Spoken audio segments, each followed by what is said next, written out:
Tinatayang 612,000 halaga ng hinihinalang shabu ang nasamsam mula sa 4 na individual sa ikinasang bypass operation ng Dinalupihan Municipal Police Station's Drug Enforcement Unit sa Barangay Roosevelt, Dinalupihan, Bataan. Pinangunahan ni Police Lieutenant Colonel Marcelino M. Telosa, hepe ng pulisya ng Dinalupihan MPS, ang operasyon kung saan 2 suspect ang nahuli matapos magbenta ng isang sachet ng shabu sa isang pulis na nagpanggap na posture buyer kapalit ng markadong 500 peso bill.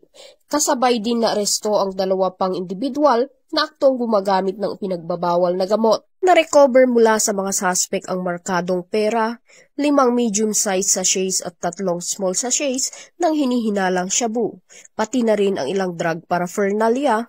Aabot sa 90 gramo ang kabuuang bigat ng nakumpiskang droga na tinatayang nagkakahalaga ng 612,000 batay sa standard drug price. Nakumpiskang ebidensya ay maayos na idinokumento at kasong paglabag sa Republic Act 9165 o Comprehensive Dangerous Drugs Act of 2002 ang isasampa laban sa mga suspect. Ayon kay Police Colonel Marites A. Salvadora, Provincial Director ng Bataan PPO, patuloy na paiigtingin ang kampanya kontra droga para sa mabilis, matatag at epektibong serbisyo publiko. Mula dito sa gitnang Luzon, ako ang inyong PNN correspondent, Patrolwoman Janice Bulahaw, alagad ng batas, tagataguyod ng Balitang Pulis.